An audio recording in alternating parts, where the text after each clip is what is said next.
Hello மக்களே, welcome to MTV. இன்றைக்கி நம்ம ஒரு சூப்பரான மதுரை ஸ்டைல் கிளி பரோட்டா ரெசிபி தான் பார்க்க போகிறோம். வாங்க எப்படி செய்யலான்னு பார்க்கலாம். இதுவரை நீங்கள் மினி டூர் விளாக்ஸ் சேனலை சப்ஸ்கிரைப் பண்ணாமல் இருந்தீங்கன்னா சப்ஸ்கிரைப் பண்ணிட்டு கீழே இருக்க பெல் ஐக்கானை தட்டி விடுங்க. அப்போ தான் நம்ம போகிற வீடியோஸ்லாம் டான்டான்னு வந்து உங்களுக்கு சேரும். இதுக்கு பரோட்டாவை எடுத்துக்கோங்க. இது நான் வந்து கடையில் வாங்கின ரெடிமேட் பரோட்டாவை எடுத்து தோசைக்கல்லில் போட்டு வச்சுருக்கேன். இதை நல்லா கொத்தி விட்டுறலாம்.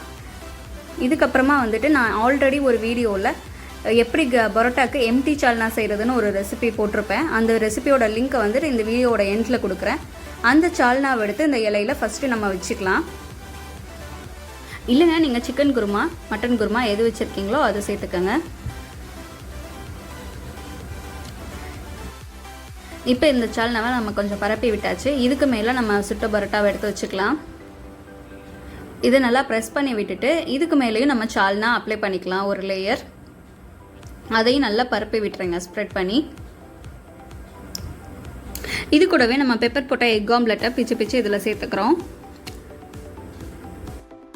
இது நம்ம சாய்ஸ் தான். இதில் வந்து பதிலாக நீங்கள் சிக்கன் 65 பீசஸ் கூட இதில் ஆட் பண்ணிக்கலாம். சூப்பராக இருக்கும். இப்போ நம்ம வெங்காயத்தை நீல வாக்கில் கட் பண்ணி அதை இது கூட சேர்த்துக்கலாம். பச்சை வெங்காயத்தை சூப்பர் டேஸ்ட்டாக இருக்கும். இந்த பச்சை வெங்காயம் சேர்த்து ஆட் பண்ணிட்டு நம்ம தோசைக்கல்லில் போட்டு எடுக்கும்போது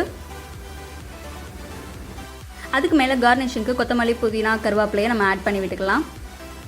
இப்போ இதே மாதிரி அடுத்த பரோட்டாவை எடுத்து வைங்க. அடுத்த பரோட்டாவுக்கும் இதே மாதிரி லேயர் ஒன்று ப்ரிப்பேர் பண்ணிக்கலாம்.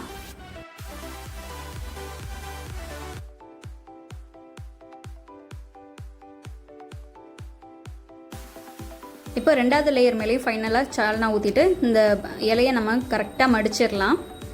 பொட்டலம் போடுற மாதிரியே மடிச்சிருங்க. மடிச்சுட்டு ஒரு நூல் சுற்றி கட்டிக்கோங்க. ஒரு தோசைக்கல்லை காய வச்சு அதில் 5-6 ஸ்பூன் தேங்காய் எண்ணெய் விட்டுக்கலாம். இதில் தேங்காய் எண்ணெயில் செஞ்சிங்கன்னா ரொம்ப டேஸ்ட்டாக இருக்கும். இல்லைன்னா நீங்கள் கடலை எண்ணெய் கூட ஆட் பண்ணிக்கோங்க. கல் சூடானதுக்கப்புறமா நம்ம வச்சுருந்த இலையை இதில் வச்சுக்கலாம். இது இந்த சைடு ஒரு 3 மினிட்ஸ் மீடியம் ஃப்ளேமில் வேகணும். மேலே நீங்கள் எண்ணெய் ஆட் பண்ணி விட்டுக்கோங்க. இந்த எண்ணெயெல்லாம் உள்ளே சார்ந்து ரொம்ப டேஸ்ட்டாக இருக்கும். இந்த வாழை இலை ஃப்ளேவரோடு சாப்பிட்றதுக்கு வேறு லெவலில் இருக்கும். அதுக்கப்புறமா 3 நிமிஷம் வெந்ததுக்கப்புறமா திருப்பி போட்டுக்கோங்க. இப்போ இதை ஹை ஃப்ளேமில் 2 நிமிஷம் வேக விட்டு எடுத்துடலாம். இப்போ கட்டின நூலை பிரிச்சுட்டு நம்ம எடுக்கிறோம். செம்ம டேஸ்டியாக ஆவி பறக்க கிளி பரோட்டா சூப்பராக ரெடி ஆகிடுச்சு. பார்க்கவே சாப்பிட்ணும் போல் இருக்குது. கண்டிப்பாக ட்ரை பண்ணி பாருங்கள். இதோட சால்னா வீடியோ மட்டும் நான் லாஸ்ட் எண்டில் கொடுக்குறேன். கூடவே சில்லி பரோட்டா எப்படி செய்கிறது இந்த மாதிரி வீடியோஸும் நான் லாஸ்ட்டில் எண்டில் கொடுக்குறேன். கிளிக் பண்ணி பாருங்கள்.